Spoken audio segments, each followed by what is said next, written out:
And thank you for giving me such opportunity. And Akriti, आपने बहुत सारी बातें तो कह दी। Oh thank you Lohit Vishala. Okay, so thank you so much, Niti Varta Group. Thank you, Akriti. Thank you, Dr. Amit, to provide me such a immense, uh, what I say, immense this type of facility, this type of platform where I want to share my opinion, my knowledge, or my understanding about the new policy, that is New Education Policy 2020। और आकृति, जैसा आपने बताया, तो policy और research के साथ मेरा बहुत पुराना नाता है। जैसा कि मैंने पीएचडी भी गुरु घासीदास से किया है, और मेरी पीएचडी की टॉपिक भी रही है डीएलएड के ऊपर, okay, diploma in elementary education, जो 2015 में इम्प्लीमेंट हुई छत्तीसगढ़ में और 18 में क्लोज हुई। तो मेरे पीएचडी का टॉपिक भी वही था, that is also a type of programme analysis, correct. तो मेरे लिए वो एक वो ब्लेसिंग थी कि वो एक ऐसी नई टॉपिक थी जिसपे ना पहले रिसर्च हुआ है ना होगा। So that is very important for me. और वो एक रिपोर्ट जो है आज भी एससीईआरटी में और इग्नू में सबमिटेड है। ओके, अपार्ट फ्रॉम दिस मैंने एक ईडीएक्स प्लेटफॉर्म, जैसे बहुत सारे अभी ऑनलाइन प्लेटफॉर्म है, तो ईडीएक्स प्लेटफॉर्म के थ्रू मैंने हार्वर्ड यूनिवर्सिटी से कोलैबोरेटिव टीचिंग लर्निंग के ऊपर एक कोर्स किया हुआ है। 3 मंथ का कोर्स था, और that was amazing course, amazing course. और uh, खुशी इस बात की होती है कि आपके पास टाइम नहीं है, with your own time, with your own pace, है ना, you are eligible to acquire such type of knowledge and achievement from such type of renowned university like Harvard University। आज भी मैं जब उसको क्लिक करती हूँ तो there is my profile है। तो वो अच्छा लगता है। और पॉलिसीज वगैरह के साथ, रिसर्च के वगैरह के साथ, जब मैंने यहाँ बिहार में ज्वाइन किया तो करिकुलम फ्रेमवर्क के ऊपर काम किया है, जिसमें बहुत सारे डायमेंशंस थे। तो जेंडर एजुकेशन, स्पेशली मैंने जेंडर एजुकेशन के साथ किया है, और थोड़ा बहुत मैंने वोकेशनल एजुकेशन के साथ भी काम किया है। तो जो बिहार करिकुलम फ्रेमवर्क जो रिवाइज हुआ, उसमें थोड़ा बहुत कंट्रीब्यूशन मेरा रहा है। तो this is my academic career in the field of policy and planning।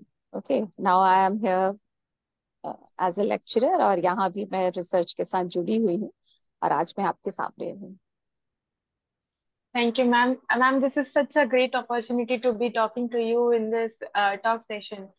Ma'am, moving forward, as our topic today is NCF 2023, हाँ, which is yeah, National yeah, Curriculum Framework.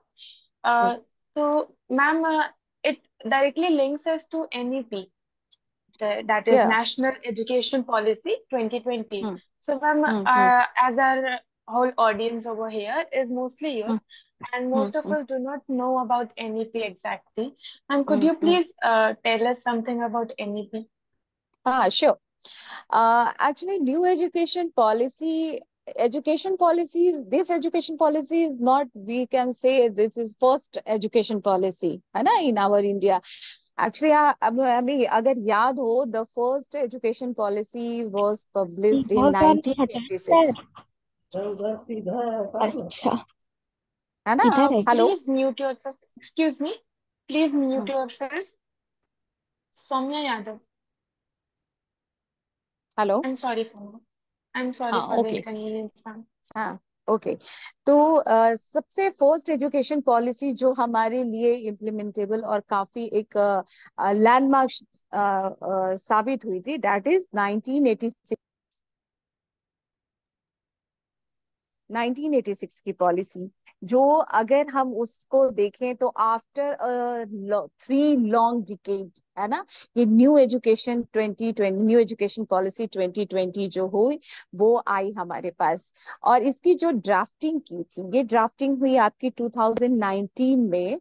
और इसके जो कमिटी के जो मेंबर थे वो थे फॉर्मर चीफ ऑफ इसरो,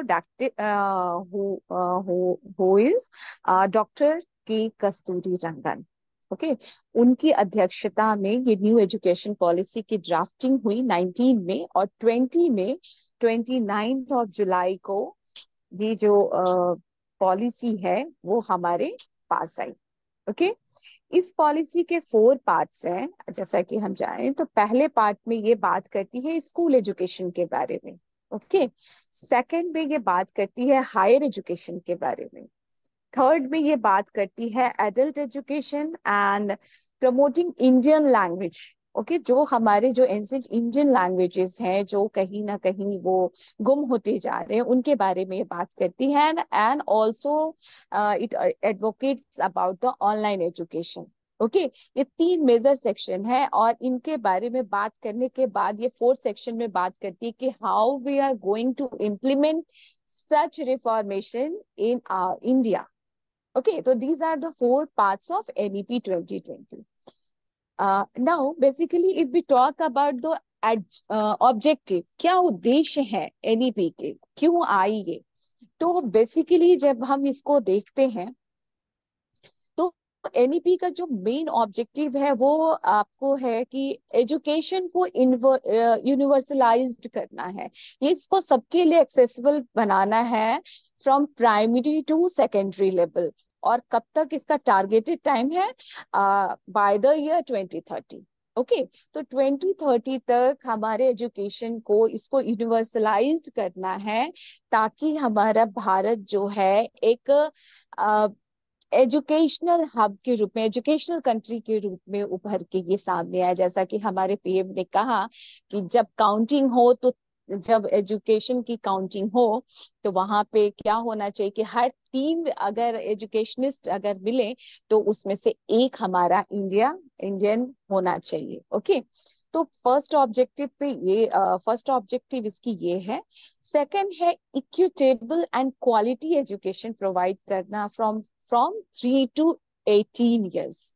पहले ये क्या था, ये हमने 16 years तक के लिए ये किया था। ओके, यूनिवर्सल एजुकेशन जो हम जानते थे कि राइट टू एजुकेशन की जब हम बात करते हैं तो वहां पे 16 years तक की हम बात करते थे, 6 to 16 years। अब ये बात करती है 3 to 18 years। मीन जो हमारे जो बेसिक जो फाउंडेशनल स्टेज को इन्होंने कोप अप करना शुरू किया और एनईपी ने इस पे ज्यादा इम्फेसाइज किया है। और थर्ड इसके मेजर ऑब्जेक्टिव है पेडागॉजिकल शिफ्टिंग। पेडागॉजिकल शिफ्टिंग में आप देखोगे इसमें अंदर जब हम बातें करेंगे तो इसमें रोड लर्निंग को रिमूव करके holistic practical and problem solving education के ऊपर ये बात करती है। तो कुल मिला के हम देखें कि एनईपी के जो ऑब्जेक्टिव है वो काफी वाइडर और काफी कॉम्प्रिहेंसिव है और अपने आप में इतनी क्वालिटेटिव है कि ये कोई भी ऐसी चीज इनसे अछूती नहीं रह गई है हमारे इस पॉलिसी में जो कि हमारे एजुकेशन सिस्टम को हैम्पर करे। ओके, जैसा कि अभी स्क्रीन पे भी ये दिख रहा है कि बहुत सारे रिफॉर्म्स किए गए हैं इसमें। ठीक है, like wise ECC, early childhood care education को, जैसा मैंने कहा कि 3 to 8, तो 3 years, जो अर्ली के जो 3 years होते हैं that are very important. Because उस समय जो माइंड होता है बच्चों का, एज ए मैं चूंकि साइकोलॉजी से भी बिलोंग करती हूँ, यहाँ बीएड में साइकोलॉजी भी पढ़ाती हूँ, तो यहाँ पे होता है कि शुरुआती दौर जो होता है बच्चों के लिए वो काफी प्रोवोकिंग होता है, उसमें उनका इंटेलेक्चुअल लेवल जो होता है काफी डेवलप होता है। तो ये बात हुई कि हम वहां से अपने बेस को शुरू करें।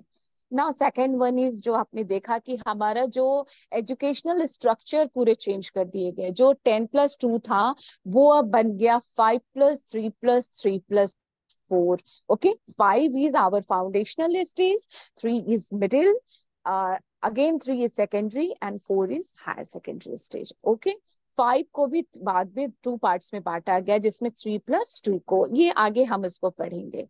उसके बाद इन्होंने बात की है एफएलएन में foundational literacy and numeracy, means बुनियादी साक्षरता और संख्यात्मक ज्ञान।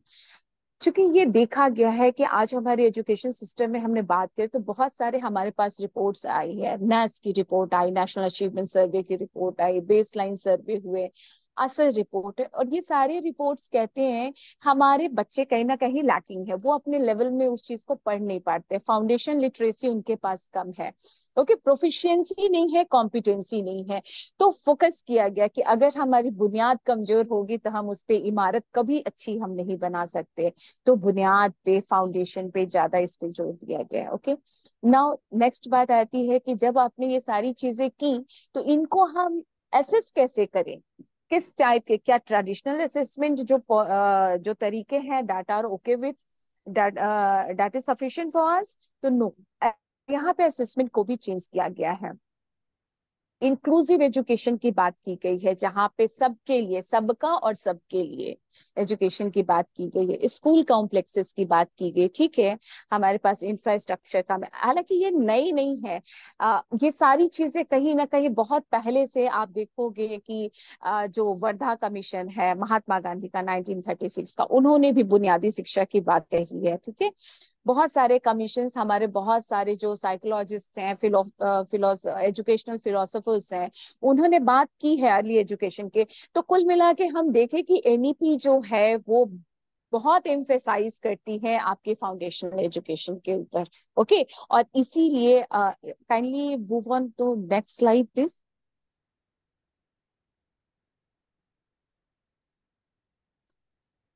Next slide. ओके, तो यहाँ हम देखेंगे कि एनईपी ने किस तरह से अपने जो चेंजेस जो किए उसमें उन्होंने 4 मेजर पिलर्स या डायमेंशंस की बात की। फर्स्ट आप देखेंगे national curriculum framework for early childhood care and education. Okay, Akriti, one one second. Yes, ma'am. Sure, ma'am.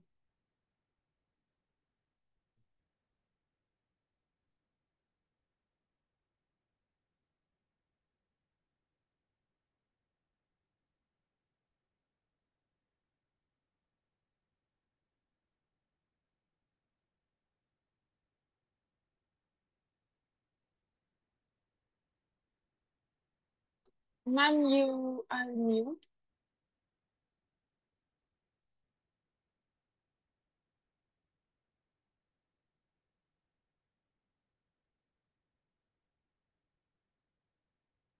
Ma'am, I can still hear you. Please unmute yourself.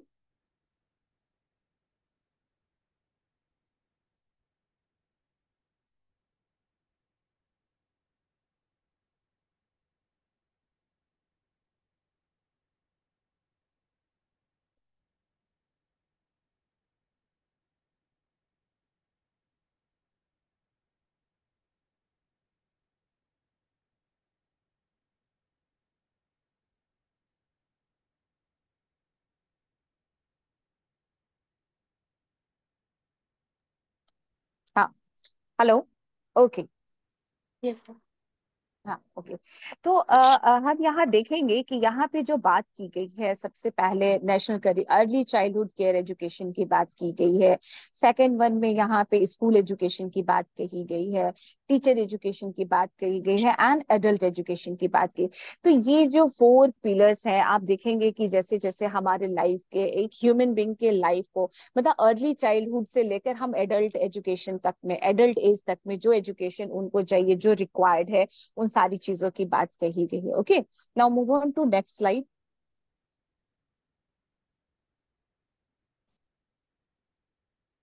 Okay, Akriti next slide please.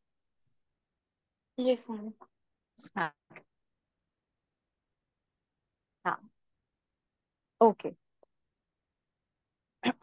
Okay, now NCERT जो है, और अब ये क्या हुआ कि NEP ने बहुत सारी चीजें, बातें तो की, 4 तरह की बातें की, लेकिन क्या जो इसके कॉन्टेक्स्ट में जो हमारे पास जो एक ये फ्रेमवर्क आया, क्या ये नेशनल करिकुलम फ्रेमवर्क अपने में नया था? क्योंकि एनईपी अपने आप में बहुत बड़ा था, तो उसके लिए उन्होंने डायमेंशन सेट किया, और चूंकि यूनिवर्सल एजुकेशन की बात की गई है, तो इन्होंने जो स्कूल एजुकेशन सिस्टम के लिए था, जो 3 to 18 ईयर्स की बात की गई, वो ऑल इंडियन स्कूल सिस्टम के लिए था। मतलब वहां पे इन्होंने सेंट्रलाइज किया चीजों को और कहा कि ये 3 to 18 का जो कॉन्सेप्ट है ये पूरे इंडिया में लागू होगा, ठीक है। जो स्ट्रक्चर यहाँ पे दिया गया है, आप देख रहे हो कि 5+, जिसको मैंने पहले ही बता दिया है कि foundational, preparatory, middle and secondary है। ओके, तो यहाँ पे ये जो चेंजेस आया, NCF is not new, no, previous slide, previous slide, slide number 2। हाँ, या तो एनसीएफ इज नॉट न्यू। आप देखेंगे जब इसका आप हिस्ट्री पढ़ेंगे तो 1975 में आया, 1988 में आया आपका एक एनसीएफ, एक 2000 में आया, और एक सबसे बड़ा माइलस्टोन आया 2005, जिसको हम आज भी बोलते हैं 2000 नेशनल करिकुलम फ्रेमवर्क 2005, जिसमें जो रिकमेंडेशन है जिसको हम आज भी यूज करते हैं। और आप देखें कि उस रिकमेंडेशन को आगे बढ़ाते हुए हम क्या करते हैं, जो नॉलेज जो होता है या तो दो तरीके से हम ग्रास्प करते हैं, या तो हम एसिमिलेट कर लेते हैं या एकोमोडेट कर देते हैं। ओके, तो यहाँ एकोमोडेशन की बात हुई। एकोमोडेशन इसलिए क्योंकि हमारी चीजें बदल रही थी, पैराडिज्म शिफ्ट हो रहा था, तो एनसीएफ में भी क्या किया गया, एकोमोडेट किया गया। इसके ड्राफ्ट जो एनसीएफ जो हमारा नया बनाया गया उसमें किस किस चीज पे फोकस किया गया, developmental perspective. Okay, developmental perspective क्या था, अडॉप्टिंग डिफरेंट टीचिंग मेथड्स को दिया गया, एंड करिकुलम चेंजेस जो ऑल 4 स्टेजेस पे था वो आपका तो वो था ही। Okay, now next.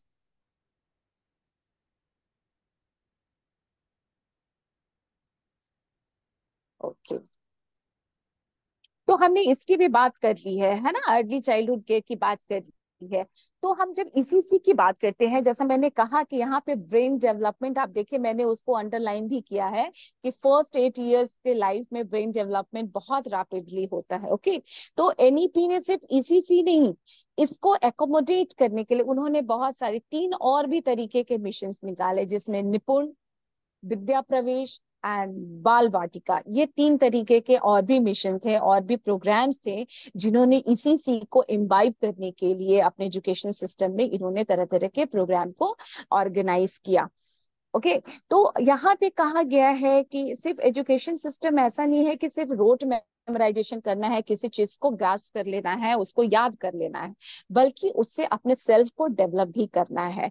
अभी लर्निंग का क्या हो गया है कि सिर्फ मेयरली वो रह गया है कि चलो एग्जाम पास करो, हमें जॉब ओरिएंटेड उसको बना दिया है, मैकेनिकल कर दिया है हमने, सेल्फ हमारा गुम हो गया है। एनईपी ने कहा कि नहीं, you have to identify your self.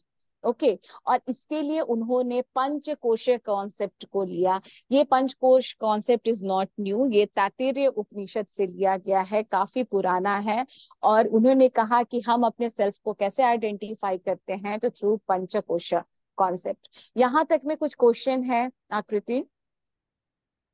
Ma'am ये पंचकोश कॉन्सेप्ट पे आप थोड़ा सा और इलाबोरेट कर देते तो अच्छा होगा। हाँ, sure sure sure. In my next slide it is also given there, kindly move on next slide please, slide number 4।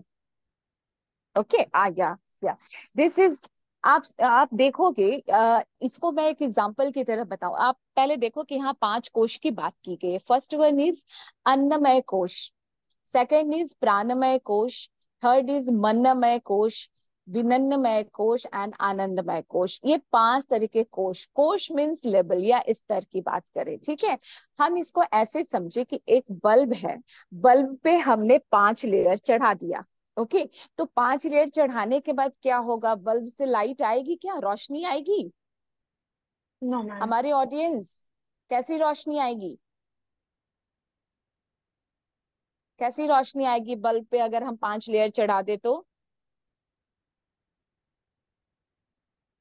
Okay, आकृति आपने अनम्यूट किया हुआ है, you can give me yes ma'am. Answer in chat box too. तो वो रोशनी क्या होती है, थोड़ी धुंधली होती है, करेक्ट, बट वो बल्ब को प्रोटेक्ट तो करती है। आप देखो उस 5 जो लेयर है वो बल्ब को प्रोटेक्ट कर रही है, लेकिन रोशनी हमारी धूमिल हो जाती है। ओके, तो दैट इज सेल्फ, जो रोशनी है वो हमारा सेल्फ है, वो प्रोटेक्ट है 5 लेयर से, लेकिन हमारे सेल्फ को वो क्या कर रहा है, डीम्ड कर रहा है, उसको धूमिल कर रहा है। तो यहाँ 5 कोश की हम बात करें तो अन्नमय कोश जो है वो फूड शीट है। ठीक है, इसको नेक्स्ट अगर आप करेंगे तो और आप इसको अच्छे से समझेंगे। नेक्स्ट स्लाइड में, स्लाइड नंबर 4।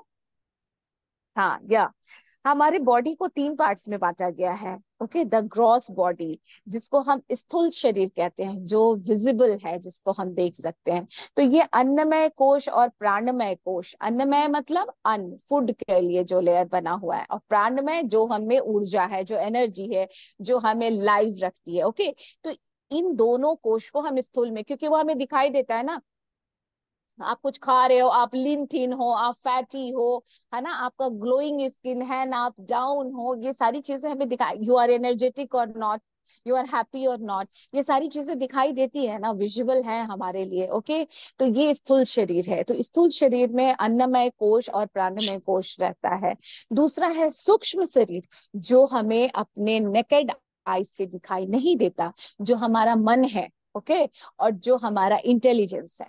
मन मतलब, मनमय कोश मतलब मन, मन मतलब हमारी जो मानसिक क्रियाएं, जो हम सोचते हैं, our thought process. Okay, our perception, ये हमें दिखाई नहीं देता ना, ये हमें दिखाई नहीं देता, ये हमारे व्यवहार से वो दिखता है। तो डायरेक्टली स्नैक्स के लिए हम क्या देख नहीं बताना? सकते।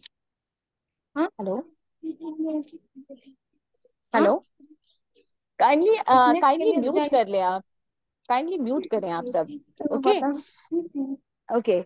और जो excuse me, excuse, everybody is requested to please mute yourselves. Okay, okay, Miss Divya Eka, please mute yourselves. You're disturbing the meeting.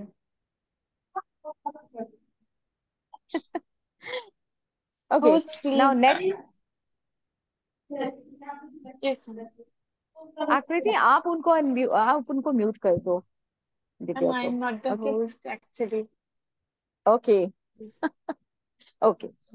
तो यहाँ पे दूसरा आया सूक्ष्म शरीर, जो मन और विनम्र, जो इंटेलिजेंस लेवल और मेंटल लेवल दोनों को हमारे चेक करता है। और तीसरा आया कारक, जो कॉजुअल बॉडी, जो हमारा सेल्फ है, जो हमें आनंद देता है। आप देखिए पांचवा जो है दैट इज आनंदमय कोश, जो आनंद देता है। ठीक है, तो अब इन पांच कोश को थोड़ा सा हम इलाबरेट करके देखते हैं, जैसा आपने पूछा। नेक्स्ट स्लाइड में हम देखते हैं उसको, बहुत शॉर्ट में मैं बताते चली जाऊंगी, समझ में आ जाएगा। Next, slide number 9.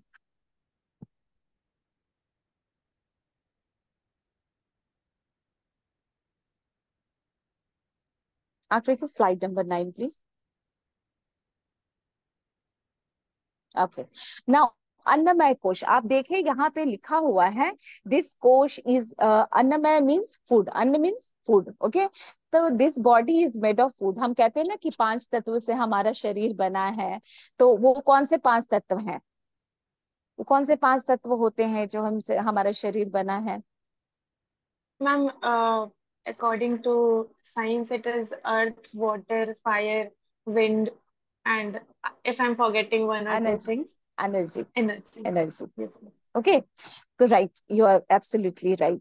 तो ये जो चीजें होती हैं, जो फूड होती हैं, ये पांच तत्व से हमारा शरीर बना है। और ये जो होता है विजुअल है, हमारा शरीर दिखता है। ओके, तो जो दिखता है उसको, बिहेवियर को और हमारे परसेप्शन को बनाता है। अब परसेप्शन क्या है? परसेप्शन वही चीज है जो हम अपने ऑल अराउंड, अपने वर्ल्ड में, हम अपने चारों तरफ हम देख रहे हैं, जो चीजें हम देखते हैं उसके हिसाब हम अपना परसेप्शन बना लेते हैं। जैसे आज आप मॉडर्निटी को अगर हम देखते हैं, हम बोलते हैं कि हम मॉडर्न हो गए। हाउ? हम देखते हैं कि अच्छा, फॉरेन कंट्रीज में ऐसे छोटे बाल, लंबे बाल ऐसे रखा है, ऐसा हम ड्रेसअप हो गए, तो ये मॉडर्नाइजेशन का एक प्रकार है। तो हमने परसेप्शन बना लिया कि चलो ठीक है। कुछ लोग होते हैं परसेप्शन बनाने हैं कि नॉलेजेबल होना, नॉलेजेबल मतलब हम परसेप्शन कैसे बनाते हैं, जो हमेशा हाथ में किताब लिए हुए, आंखों पर मोटे मोटे चश्मे, और किसी भी चीज पे घंटों बातें करे, तो हमारा एक परसेप्शन बन जाता है कि वो पर्सन बहुत इंटेलिजेंट होगा। तो ये क्या होता है? Perception is all about your, आप जो गेन करते हैं, ऑल अबाउट गेनिंग और condition from your entire world. Okay, जो आपके आसपास के साथ है। तो आप देखिए कि अगर ये परसेप्शन आपका रॉन्ग हो जाता है, तो इसमें इम्प्योरिटी आती है, तो आप में ईगो आता है, आप में प्राइड आता है। ओके, तो हम ये देखें कि हमारा व्यवहार किससे बन रहा है? मन से और विनम्र कोश से। मतलब जहां परसेप्शन बन रहा है, मन करप्ट होना बहुत आसान है, मन का करप्ट हो जाना, और हमारे बिहेवियर का परसेप्शन, गलत परसेप्शन, अपना परसेप्शन क्रिएट करना या सही परसेप्शन क्रिएट करना। तो ऑब्वियसली ये दोनों कहीं ना कहीं जुड़े हुए हैं, और इसमें इम्प्योरिटी क्या लाती है? ईगो और प्राइड लाती है। ठीक है, तो हमको अच्छा बनना है या बुरा बनना है, हमारे व्यवहार को ये मन और ये विनम्र कोश, ये ही दोनों ड्राइव करते हैं। नाउ नेक्स्ट अगर हम मूव करते हैं, दैट इज आनंदमय कोश। वो बहुत अपर लेवल की बात है, जो हमने कहा ना कि अब हम बल्ब के पास पहुंचने वाले हैं। बल्ब के ये 4 लेयर निकल गए, अब ये चौथे लेयर की तरफ हम पहुंचने वाले हैं जहां हमारा सेल्फ है। तो दिस इज सेल्फ क्या है, हमारा लाइट है जिसको हम टच नहीं कर सकते, उसको बाहर के बिहेवियर से कोई मतलब नहीं है। ये आनंदमय कोश जो है वो हमारे बल्ब के सबसे निकट का जो रहता है ना, वो वाला लेयर हम कह सकते हैं, जो कि प्यूरिफाइड रहता है, उस वो किसी चीज से कंटामिनेट नहीं होता। ठीक है, वो हर चीज को इग्नोर, क्योंकि हमारा सेल्फ जो है ना, वो ना वो अच्छा जानता है ना वो बुरा जानता है। ठीक है, वो सेल्फ हमारा क्या है, एनर्जी है, इंटरनल इटर्नल एनर्जी जिसको हम बोलते हैं, ईश्वरीय ऊर्जा। तो ईश्वरीय ऊर्जा कभी भी गलत नहीं होती। हाँ, वो इस शीत के नीचे एक से एक बढ़ के एक लेयर के नीचे जब वो छुप जाती है, और जब वो लेयर कॉन्टामिनेट होते चले जाते हैं, तो हमारा बिहेवियर उस हिसाब से चेक होता है। हालांकि हमारा सेल्फ जो है वो बचा हुआ रहता है। तभी तो उंगली माल डाकू जो है, और महात्मा बुद्ध से मिलने के बाद वो भी महात्मा बन गया। ओके, क्योंकि उसका सेल्फ उसके अंदर था, उसका मनमय कोश विनन्मय कोश करप्ट हुआ, जिसके कारण वो डाकू था। जब वो पूरे लेयर्स उसके हट गए, तो वो भी एक सेंट बन गया। ओके, तो दीज आर ऑल 5 लेयर्स, जो 5 कोशा की हम बात करते हैं, जो हमारे आत्मा को कवर किए रहता है। ओके आकृति, I think Yes, ma'am. Explanation is quite easy. मैंने अपनी तरफ से कोशिश की बहुत सिंपल वे में समझाने की। Yes, ma'am. Is it it? Yes, ma'am. Okay, Yes, ma'am. Okay. Ma'am, studying of this koshas brings हाँ, a question in my mind that हम लोग ये koshas क्यों पढ़ रहे हैं? Why is आइए। new education policy focusing on this kosha? Cautious, very nice. देखो, मैंने जैसे कहा कि ये शीट है, और अभी जो new education policy is not merely about the learning something, it about to development of self। और सेल्फ कहाँ है, अभी मैंने बताया, सेल्फ हमारे अंदर है। और ये जो 5 कोश है, आप देखोगे जैसे आगे की स्लाइड्स में, आप इसको एक्चुअली हम डिस्कस कर ले तो ज्यादा बेटर होगा, स्लाइड्स में तो लिखे ही रहते हैं। अन्नमय कोश हमारे फिजिकल, जब हम होलिस्टिक डेवलपमेंट, आगे जाइए और आगे, आई थिंक स्लाइड नंबर 16, आप देखिए वहां पे वो बहुत क्लियरली लिखा या ये वाली स्लाइड आप देखो। इसमें क्या होता है, हम सिंपल अगर हम बोले, तो जब से मैंने अन्नमय कोश कहा, अच्छा, होलिस्टिक डेवलपमेंट की जब हम बात करते हैं, ओवरऑल डेवलपमेंट की बात करते हैं, तो आपके मन में क्या क्या चीजें आती हैं, आप बताइए।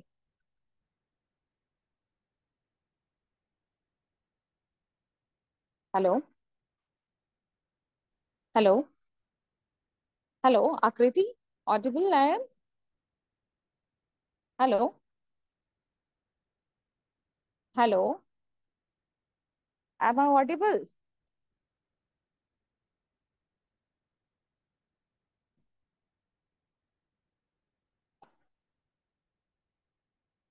आकृति, hello, but you are not audible Aakriti for मी।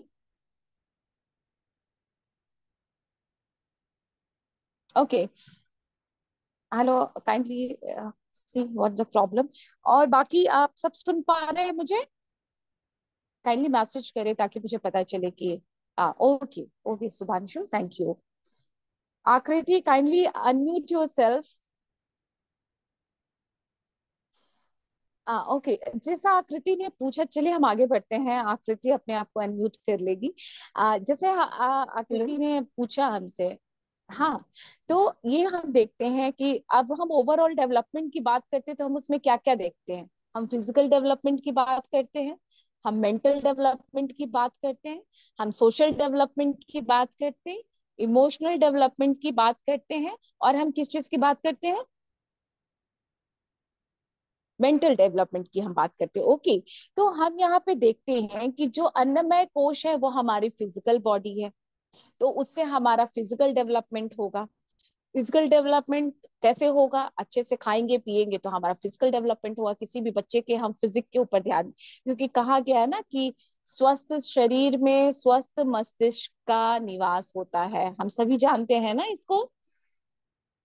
मुझे लगता है होस्ट काइंडली अगर आप सबको अनम्यूट कर देंगे तो हम ज्यादा डिस्कशन कर पाएंगे। होस्ट से मेरा निवेदन है कि सबको अनम्यूट कर दे ताकि हम बातें कर पाए। Okay, okay. Ma'am, Please, I just think The weather is not allowing us to conduct this meeting today. Oh, There but is you are now network issue. audible.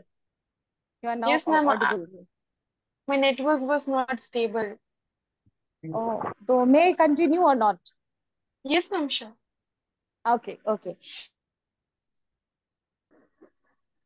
सो तो हम देखते हैं कि जब फिजिकल, जैसे हमने कहा ना, स्वस्थ शरीर में स्वस्थ मस्तिष्क का निवास होता है, बहुत पुराना कोट है, राइट? तो आप देखें कि अन्नमय कोश हमारा वही कहता है कि हमें फिजिकली फिट रहना है ना? मेंटली वाइटल लाइफ फोर्सेस जो होते हैं, अब जो ऊर्जा का संचार है, तो वो कहता है कि आपको, अगर आप अच्छा खाना पीना करेंगे तो आप अच्छे ढंग से आप काम कर पाएंगे, आपकी स्टेमिना अच्छी होगी, आप थके हुए नहीं रहेंगे, ठीक है? तो बच्चों के लिए तो ये आवश्यक ही है ना। माइंड, मेंटल डेवलपमेंट, सोचने की शक्ति, सोचना मतलब अपने प्रॉब्लम को कैसे आप सॉल्व करेंगे, कैसे आप अपना परसेप्शन बनाएंगे, दुनिया के साथ आप कैसे जुड़ेंगे। तो ये जब तक मेंटल डेवलपमेंट नहीं होगा, मतलब हमारा मनमय कोश जब तक प्यूरिफाई नहीं होगा, हमारा मेंटल डेवलपमेंट नहीं हो सकता है। Yes ma'am. मैम सो अभी तो हमें कोशास के बारे में बहुत कुछ पता चल गया। हेलो। हेलो। हेलो। हेलो। मनमय कोश में आती है। Hello, ma'am am I you were not audible ना? Audible for, you were not but now you are. I am not audible. Okay, ma'am now you. Okay, okay. तो हम ये बातें कर रहे थे। ओके, तो वेर इज माई स्लाइड? आखिरी थी, कोई नहीं। तो हम ये बातें कर रहे थे कि हमने जो 5 कोश की बात की है, ओके, तो वो अपने आप में फिजिकल, मेंटल, सोशल, इमोशनल, इन सारी चीजों के डेवलपमेंट की बात करता है। तो एनईपी कहता है ना कि सेल्फ को डेवलप करिए, सेल्फ में ये सारी चीजें हैं, और सेल्फ हमारा जो है, सेल्फ हमारे अंदर अंदर है, वो हमारा हमारा इनेट भाग है जो छुपा हुआ है। तो जब हम फिजिकली फिट रहेंगे, मेंटली फिट रहेंगे, इमोशनली स्टेबल रहेंगे, सोशली एक्सेप्टेबल रहेंगे, तो ऑटोमेटिक हम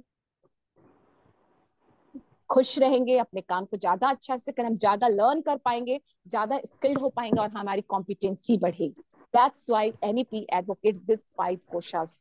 Okay, how these are signifies their importance in our education system. Okay, next question, yes Akriti. Hmm. Ma'am now I will be able to tell people how NEP is working. So moving further, ma'am, what do Hmm. you mean by हाँ, competency-based okay. education and experiential learning? Okay. So, in next slide, Akriti, you can see in slide number, I think in 18. Okay, in 18. Yeah. This slide, this is the fundamental principle of NCF. Okay, हमने holistic development की बात कर ली, क्यों ये 5 कोशात से लिया गया है। इंक्लूसिवनेस की भी हमने बात कर ली कि ओके, वेलकम टू ऑल वाली बात है ना? इंटरडिसिप्लिन, ये हम आगे बात करेंगे। आपने पूछा कॉम्पिटेंसी बेस्ड एजुकेशन, तो पहले हम इस पे बात कर लेते हैं। अच्छा, जैसे अभी हम बातें कर रहे हैं, मैंने आपसे बातें की, आपने मुझसे कुछ चीजें सीखी, राइट? एनईपी 5 कोशास क्या हैं, how they are implicable in education system. अब आप ये सीख लिए, तो इन चीजों को अगर ये आप अपने तक रखते हैं, तो दिस इज ओनली नॉलेज, जिसका कोई यूज नहीं है। बट जब इस नॉलेज को आप इम्पार्ट करते हैं अपने दूसरे ऑडियंस के बीच, अपने काम में इसको इम्प्लीमेंट करते हैं, तो आप में कॉम्पिटेंसी आती है। ओके, कॉम्पिटेंसी मीन्स किसी भी काम को बहुत बेहतर तरीके से करने की योग्यता। तो हमारी जो एनईपी क्यों एडवोकेट करती है कॉम्पिटेंसी बेस्ड? ऑब्वियसली किसी चीज को सिर्फ रोट मेमोराइज कर लेना is not learning. Learning is totally about the change in behaviour. आपके बिहेवियर में जब तक चेंज नहीं आता, जब तक आप अपने लर्निंग को आप अपने लाइफ में इम्प्लीमेंट नहीं करते, तो जब हम नहीं ही करेंगे तो फिर सीखने का क्या फायदा? सीखना ही है व्यवहार में परिवर्तन, और व्यवहार में परिवर्तन ऐसा वैसा नहीं, आप उसको स्किल्ड वे में बहुत अच्छे तरीके से प्रोसेस सिस्टमैटिक वे में उसको इम्प्लीमेंट करिए. Okay, this is called competency based education. In my slide you can also C, if move next slide. मैं दिखाती हूँ आपको, आप नेक्स्ट स्लाइड में जाइए. हाँ, सो होलिस्टिक डेवलपमेंट के बारे में कुछ पूछना है आकृति? इस स्लाइड से रिलेटेड कुछ क्वेश्चंस हैं. Ma'am, there is a question from the previous slide. Sudhanshu Kumar Okay. says, what is हाँ, interdisciplinary learning, ma'am? okay, okay. Thank you. In the next slide, first we will discuss on the this slide. Holistic develop, ये slide को देखिए. इस slide से कोई question है क्या आपको? Ma'am, कुछ if you नया could दिख रहा है tell इसमें? us. हाँ, Yes, ओके. ma'am. तो होलिस्टिक डेवलपमेंट हमने बात कर ली है. मैं इस स्लाइड पे इसलिए आपको फोकस करने के लिए कह रही हूँ कि अभी बहुत एक बर्निंग इशू है, 21st century skill, 21st century skill, right?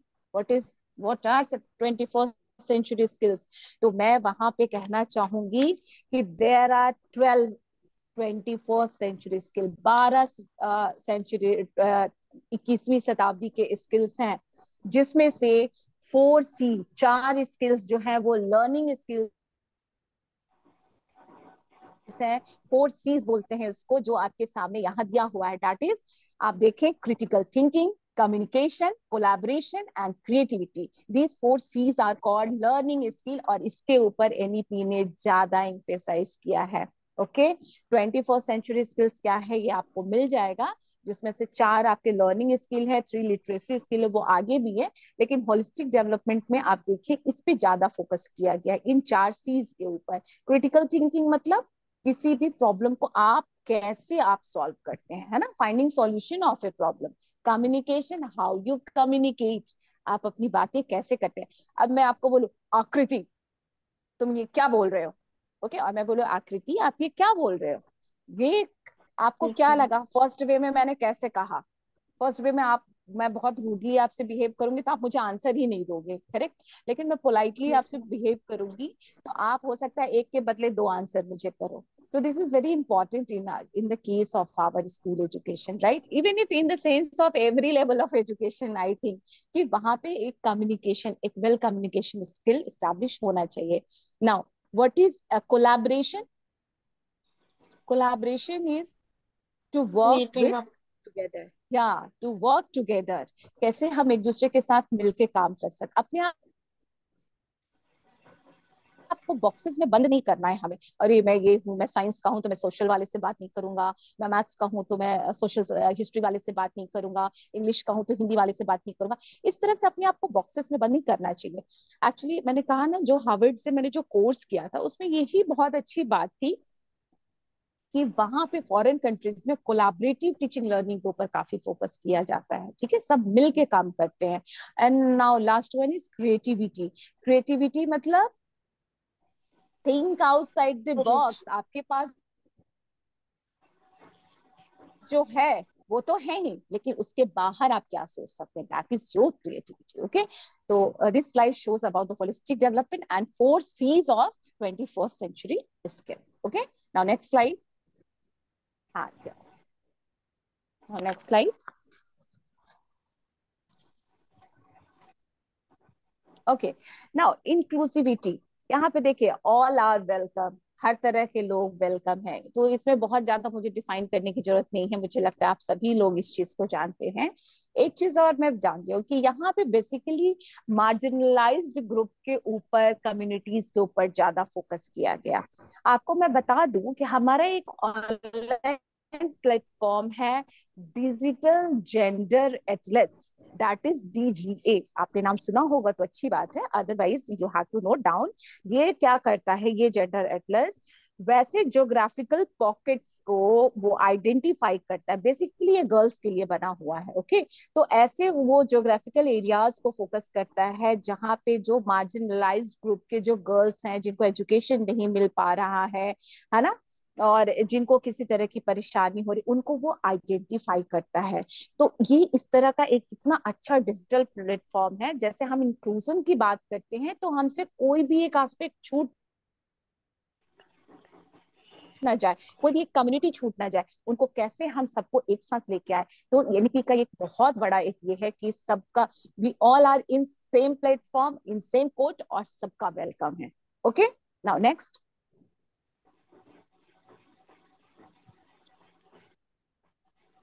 Next I. हाँ, या आ गया इंटरडिसिप्लिनरी। ये इंटरडिसिप्लिनरी की बात होती है कि जो हमारे जो सब्जेक्ट एरिया हैं, जो हमने अपने आप को, वो खेतों में मेड़ बनाए जाते हैं, है ना, ये मेरा खेत है, ये मेरे खेत का एरिया है, ये मेरे खेत का है, तुम मेरे खेत में नहीं आना, मैं तुम्हारे खेत में नहीं जाऊंगा। This is just like that. तो हमने अपने आप को बॉक्सेस में बांध के रखे। इंटरडिसिप्लिनरी क्या लर्निंग क्या कहती है कि हमें एक दूसरे से, मान लो कि मैं एक एग्जांपल देती हूँ, एक बच्चा जो है 5+3 + 5+3 - 4 ये कर लेता है। ओके, इसका आंसर क्या होगा? 5+3 - 4 क्या होगा इसका आंसर? 4। होश। ओके, ये कर लेता है। इसी को बच्चे को अगर मैं ऐसे दूं कि राम के पास 5 पेंसिल है, उसके सिस्टर के पास 3 पेंसिल है, अब उसमें से 4 पेंसिल उसने अपने दोस्त को दे दिए, तो राम और उसकी बहन के पास कुल कितने पेंसिल बचे? अब बच्चा ये नहीं कर पा रहा है, तो क्या प्रॉब्लम, हम क्या करते हैं, हम जज बन जाते हैं, अपना ओपिनियन देते हैं कि अरे बच्चे को तो मैथ्स नहीं आता। But what is the basic problem? What is the grass root teaching. Problem? Yeah, there is language problem, language understanding of language, और हम ये नहीं समझ पाते हैं। तो मैथ्स के टीचर को किसके साथ काम करना चाहिए? लैंग्वेज के टीचर के साथ। लैंग्वेज। ओके, या ताकि वो इंटरडिसिप्लिनरी अप्रोच के साथ बच्चे का जो मैथ्स की एबिलिटी है, ही और she has mathematical ability, but due to language problem he is down to, और he is unable to do mathematical problem. ठीक है, यस मैम। तो ये इंटरडिसिप्लिनरी अप्रोच क्या करता है, उन चीजों को तोड़ता है, उनको सीखने के लिए बड़ा सा वाइडर प्लेटफॉर्म देता है। आप देखिए यहाँ पे बहुत सारी चीजें ली होगी कि ऑथेंटिकेट रियल लाइफ लर्निंग होती है ना, क्रिटिकल थिंकिंग को रेज करता है, आ, बहुत ज्यादा इंगेजिंग होता है, क्योंकि आपके पास सीख, एक बड़ा कैनवास आपको देंगे तो आप ज्यादा पेंट कर पाओगे ना, एक छोटे पेपर में आपको देंगे तो आप सिमट के रह जाओगे। एक बड़ा कैनवास आपको मिलेगा तो आप अपने आइडियाज को वैसे थ्रो कर पाएंगे। ये डोर को ओपन करता है सोचने के लिए, है ना, और ये क्या कहता है, कॉग्निटिव डोमेन्स को, जितने भी आपको कॉग्निटिव डोमेन्स हैं आप पढ़ेंगे, उनको क्या करता है, इंक्रीज करता है। तो दिस इज इंटरडिसिप्लिनरी अप्रोच। मुझे लगता है कि किन्होंने पूछा था, सुधांशु, आपको समझ में आई सुधांश। थिंक आ गया होगा कि what is interdisciplinary learning. Is it okay Sudhanshu? हाँ, okay, thank you. Now next is, ma'am, हाँ yeah, can I move with the next question? हाँ, sure sure. Yes, ma'am. Uh, Ma'am, why NCF emphasizes on formative assessments? Ah, right. Formative assessment. Actually, Akriti, after 2 slides, we are going on the assessment, and the assessment. So we have already talked about the competency-based education. You have already asked this question. Okay, so please move on next slide.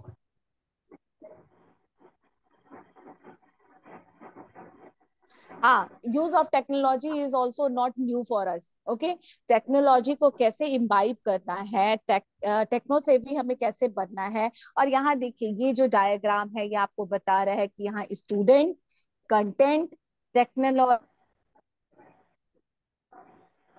और instructor means teacher, ये सारी चीजें आपस में क्या है, आपस में जुड़ी हुई है। We can not separate one, any one from technology. तो टेक्नोलॉजी को यूज करके हम क्या कर सकते हैं कि 1 to 1 और हर एक पर्सन के हम अपने क्या करते हैं, इंस्ट्रक्शंस को काफी कॉम्प्रिहेंसिव बना सकते हैं, इलस्ट्रेटिव बना सकते हैं, इंटरेस्टिंग बना सकते हैं, कंटेंट को काफी इजी बना सकते हैं, है ना। कंटेंट के लिए हम सोर्सेस अवेलेबल करा सकते हैं, स्टूडेंट के लिए एक बहुत सारे सोर्स हो जाएंगे सीखने के लिए। तो टेक्नोलॉजी का यूज है ना। नेक्स्ट, अभी हम धीरे धीरे असेसमेंट पे आ जाएंगे। Next, okay, next, these are the objectives of NCF. मुझे लगता है कि हम जल्दी जल्दी मूव ऑन करते हैं। ओके, तो करिकुलम क्या है? आप देखिए आपने देखा होगा कि मैंने फर्स्ट स्लाइड में ही कहा कि एनईपी फोकस करता है करिकुलम चेंजेस के ऊपर।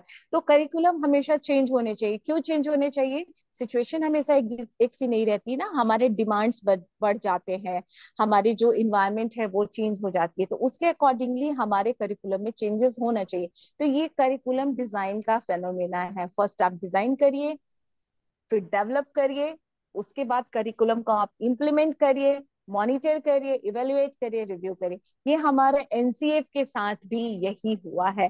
अब धीरे धीरे जब ड्राफ्ट के बाद एनसीएफ को क्या किया गया है, इम्प्लीमेंट किया जाएगा, और इम्प्लीमेंटेशन के साथ साथ उसको मॉनिटर किया जाएगा, फिर इवेलुएट किया जाएगा, और देन आफ्टर हम रिव्यू करेंगे कि is this curriculum framework is useful for us और not. Okay, next slide.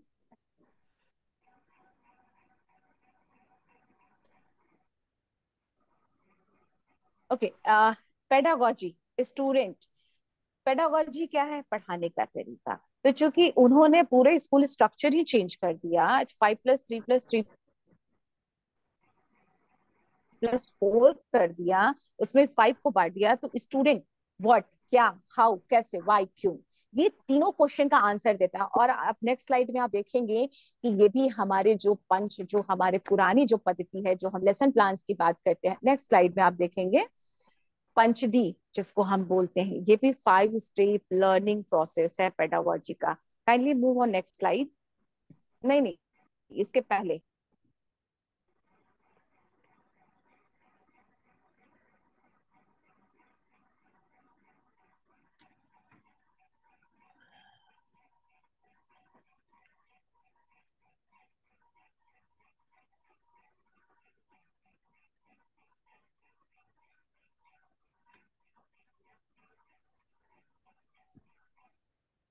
No no no, previous slide. Okay, और next, previous previous one, assessment से पहले वाला। ओके, नहीं आ रहा है तो फिर इसको रहने दीजिए। मैं आपको बता देती हूँ, हालांकि वो स्लाइड में बहुत क्लियर है कि पेडागोजी में हम पहले बात करते हैं इंट्रोडक्शन की, इसके बाद के स्लाइड में नहीं है क्या वो?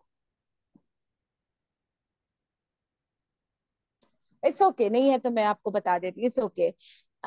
तो हम पहले बात करते हैं, पहला है अदिति, दैट इज इंट्रोडक्शन, बोध, अंडरस्टैंडिंग, अभ्यास मतलब प्रैक्टिस, प्रयोग, एप्लीकेशन, प्रसार, उसका एक्सपेंशन। ये 5 टाइप के जो लर्निंग है, जो ये स्टेप्स ऑफ लर्निंग प्रोसेस है, ये पेडागोजी में इम्बाइब करने। अब आते हैं आपके क्वेश्चन पे आकृति, वाई असेसमेंट। नहीं नहीं, असेसमेंट के ऊपर हम रहने देते हैं। आकृति ने पूछा फॉर्मेटिव असेसमेंट के ऊपर, टोमेटो। ये ओके। आप देखेंगे फॉर्मेटिव असेसमेंट को जब आप बांटेंगे तो उसका पहला जो 4 लेटर है, what are those? FORM, form. Form means A form, बनाना। a document. Oh, sorry. Document is yeah, that is also one meaning of form, but form means here is बनाना। तो बनाते हम कैसे? हम एक बार में तो चीजों को बनाते नहीं है। यहाँ असेसमेंट मीन्स होता है एसेस करना, कंटिन्यूअसली एसेस करके हम अपने बच्चे को तैयार करते हैं फॉर समेटिव वन और two go beyond their level. मान लीजिए 2nd क्लास का बच्चा है, या हमारे पास, आपके पास जो बच्चे फर्स्ट ईयर में आ रहे हैं, ओके, तो या फर्स्ट सेमेस्टर में है, तो फर्स्ट सेमेस्टर के लिए आपने पढ़ा दिया, लेकिन सेमेस्टर वाइज भी वहां बहुत छोटे छोटे कंटेंट होते हैं, बच्चे को वो समझ में आया कि नहीं। आप एसेस कैसे करते हो? आप ऑब्जर्वेशन करते हो, आप उनसे कुछ भी क्वेश्चन आप पूछते हैं, आप ऑब्जर्वेशन करते हैं, आप उनको कुछ प्रैक्टिकल वर्क देते हैं, और ये सारे काम जो होते हैं, मुझे नहीं लगता कि बहुत सिस्टमेटिक है। ठीक है, आज मेरा मन है, मैंने आपसे, ma'am this is personal message please. Okay,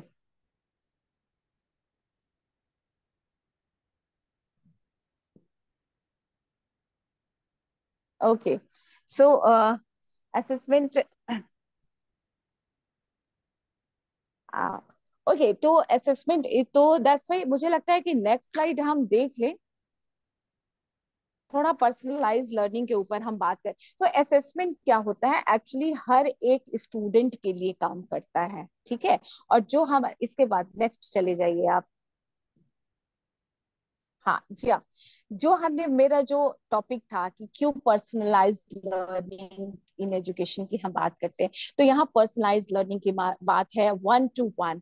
तो वन टू वन कैसे होगा भाई, जब तक हम एक दूसरे को हम जानेंगे नहीं, जब तक हम अपने स्टूडेंट की प्रॉब्लम्स को नहीं आइडेंटिफाई करेंगे। और it is not possible by summative, क्योंकि समेटिव जो होता है काफी ब्रॉडर वे में वो इवेल्युएशन असेसमेंट होता है, और फॉर्मेटिव छोटे छोटे टुकड़े में होता है, बहुत तरीके के वहां पे स्टेप्स फॉलो किए जाते हैं। एक्चुअली मैं आगे के स्लाइड में आपको मिल भी जाएगा, आप उसको देख लेंगे। और वो क्या होता है कि वो हमें एक्चुअली, अगर आप 35 नंबर स्लाइड आप दे दो आकृति, तो मुझे लगता है कि ये हम क्लियर कर देंगे और काफी आगे बढ़ जाएंगे।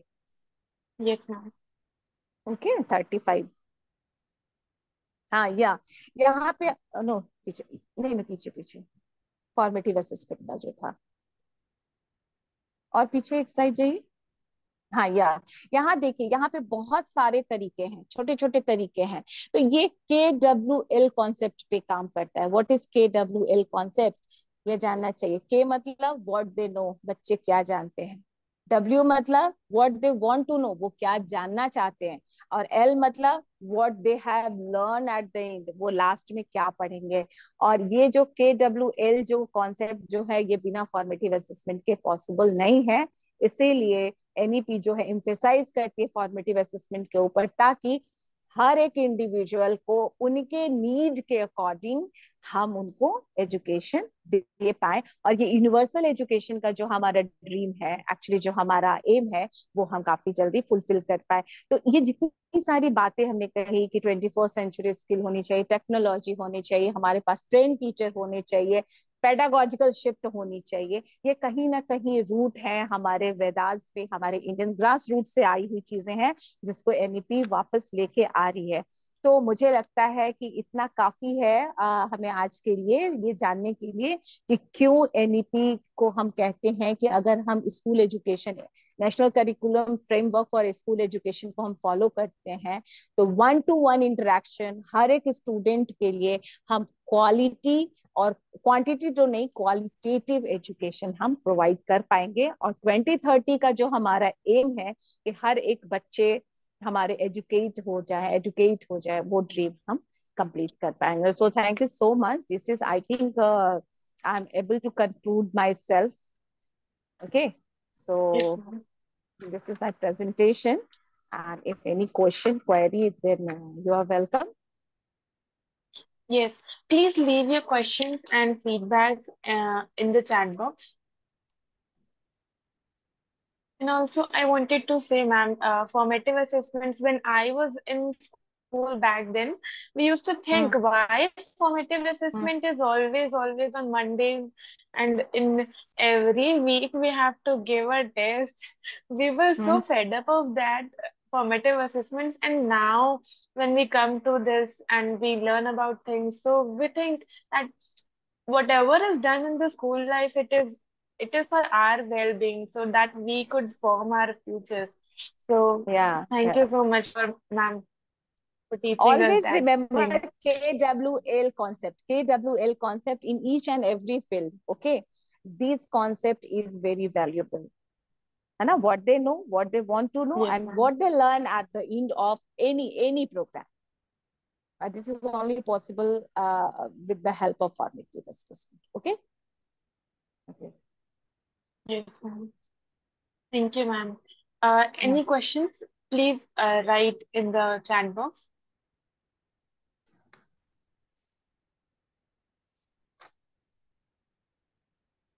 Okay, I think there is no question.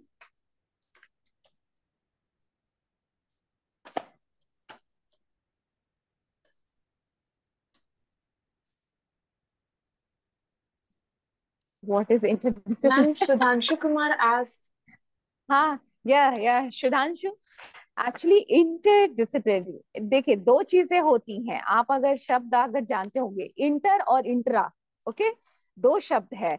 Inter means होता है एक दूसरे के साथ, जहां दो हो। इंट्रा मतलब सेल्फ। तो इंटरडिसिप्लिनरी का मतलब होता है दो डिसिप्लिन। जैसे मान लीजिए कि आप लैंग्वेज के साथ आप जा रहे हैं और लैंग्वेज के साथ आप एक साइंस डिसिप्लिन को आप चुन रहे हैं, तो क्या हम लैंग्वेज और साइंस को हम एक साथ नहीं लेके चल सकते? Definitely we will do. Language के बिना कोई भी सब्जेक्ट पॉसिबल नहीं है क्या पॉसिबल?